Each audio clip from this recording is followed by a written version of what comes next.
This creative world is art.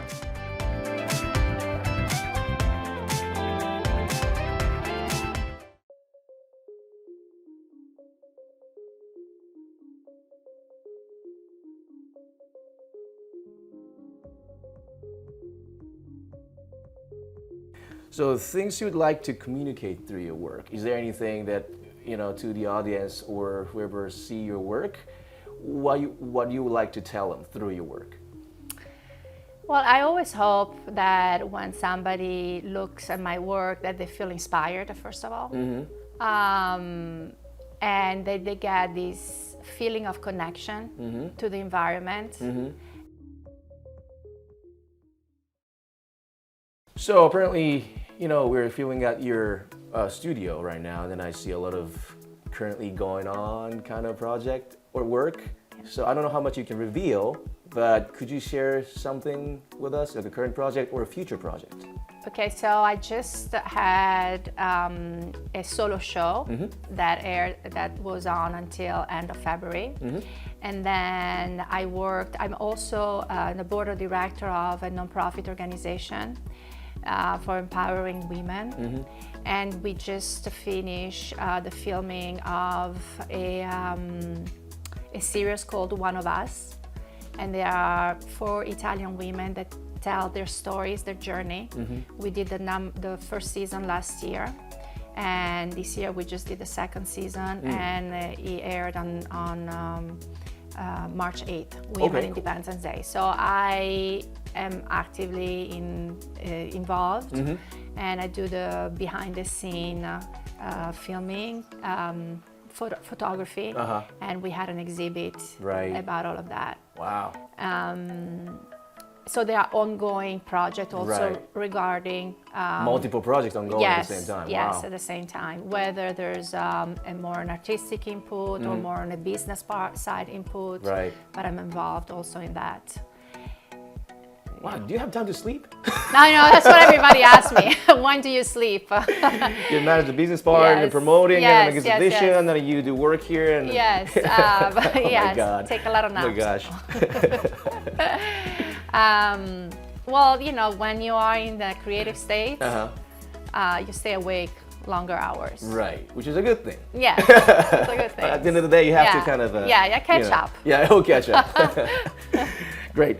So since you have established internationally, and what do you think is necessary to succeed internationally? So today, especially for the younger generation, the social media, it's a pretty good tool for visibility. Do I like social media? Not really, because it's not always used for the good reason. Right. However, I think it's very important to put yourself out there through the social media. Right. So those are very good tools that the younger generation has. Right. I think that be part of a group, networking is the old school. Right.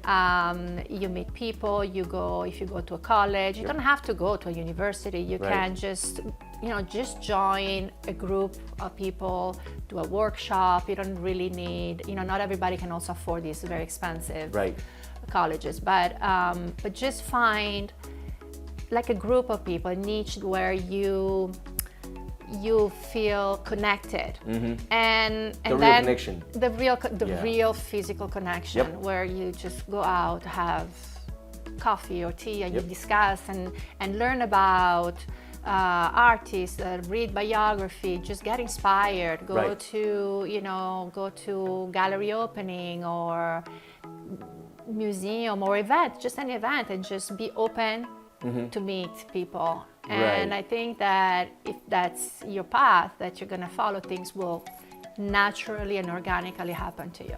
Right.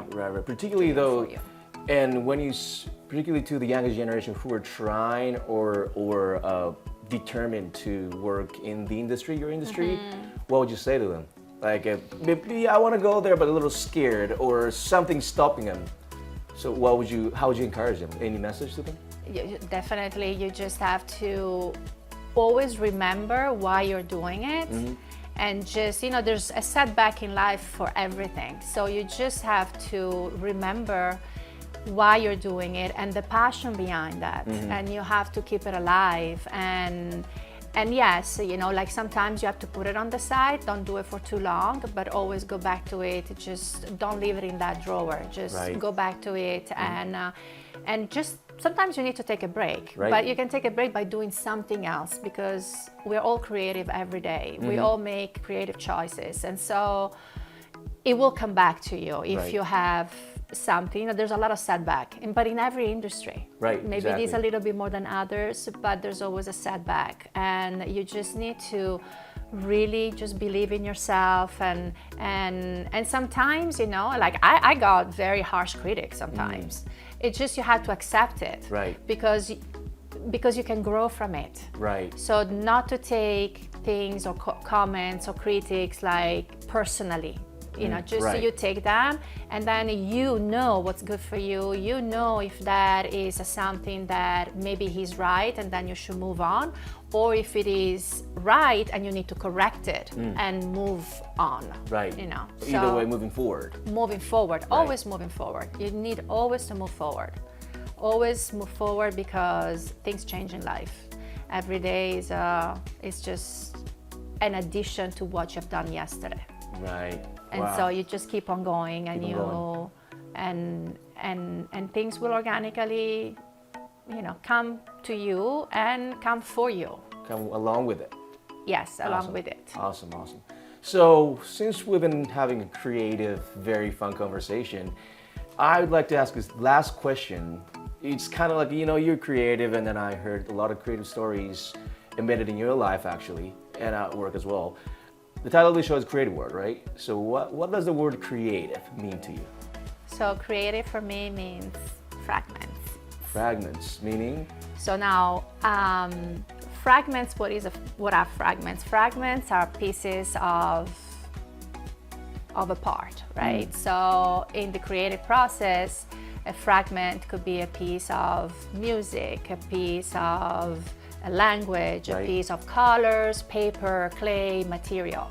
So these fragments, they float around you, and when you are in your creative, in your creative setting, you just bring all these fragments together, and you create a new world, you create a new environment, you create a new piece in a timeless time and in a placeless space. That means you are really in another world, and that's how all these fragments, they come together to basically create, which is create. So it could be just a fragment. It doesn't have to be.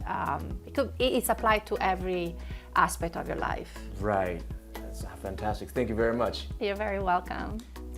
Today's guest was Debora Medici Guetta, an internationally acclaimed Italian-born LA-based artist. Thank you, Debora. It was such a pleasure to have you on the show. Thank you. Thank you for having me.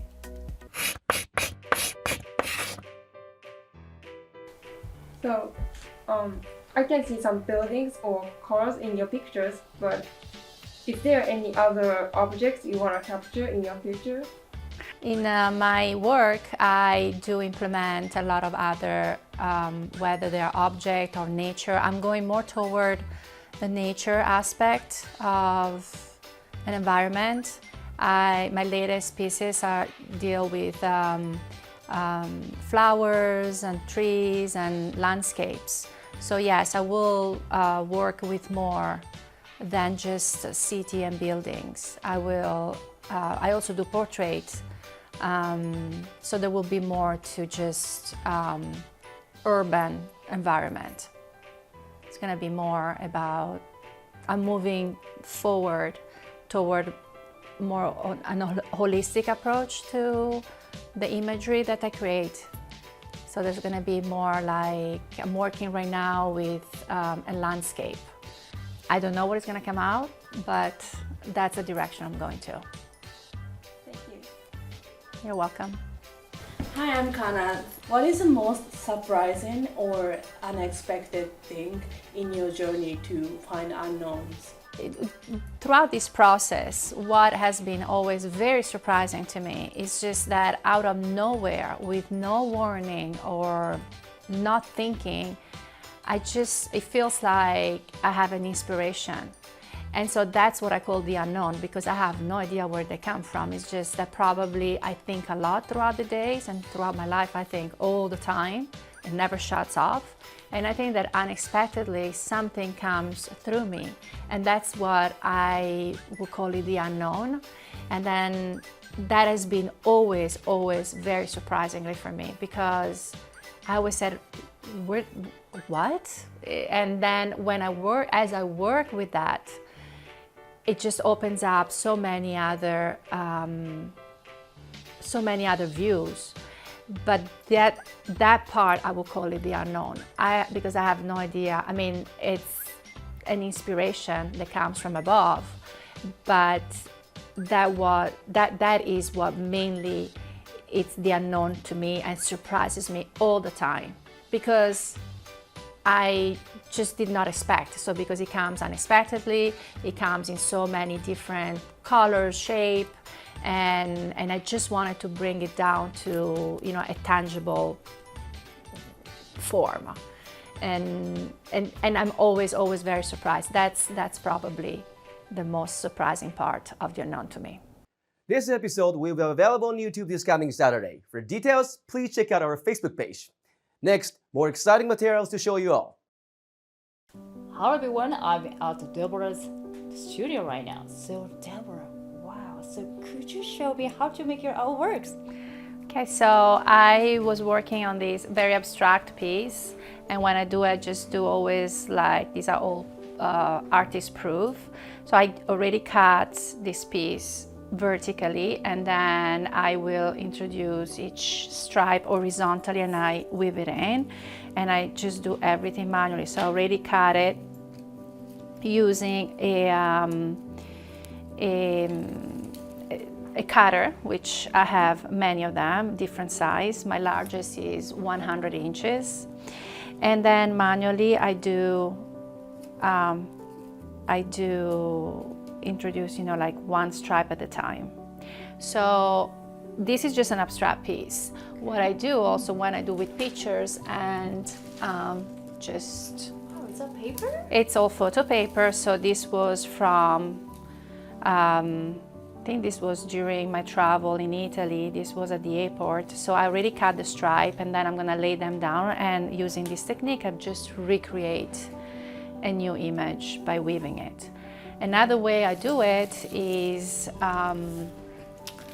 I have laid out, this is from New York, I have laid out a few pictures. I cut them.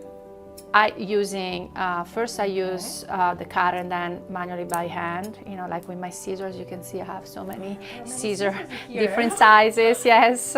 And then I put the stripe one by one. So when I do a piece, just when it's an artist proof, I just use any kind of material I have handy, like can recycle like a piece of paper. I just, you know, like to experiment. So it doesn't matter what kind of material I use to glue them in. And then using just a glue, this is just, you know, like temporary. So I just, let's say I do this, and then I start laying down stripe by stripe. And as I do them, I recreate the image as I see it, as it comes, one stripe at a time. Basically the creation happens one stripe at a time. Then at one point I will, you know, put the stripe a little bit up or down, and this is something of, you know, like, it's not going to be the same because it's different part of the other pictures, but it's something like that.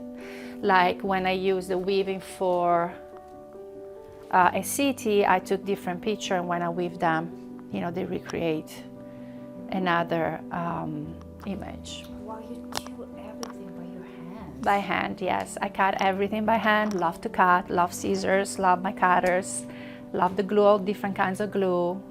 And I recompose, and this is how I do it. Wow, you're such a multiplayer. Thank you. Wow, it's so wonderful, Debora. Thank you. Thank you so much for joining us today. You're very welcome. Thank you so much. Wait, there's part 2. Also, don't forget to subscribe to our channel.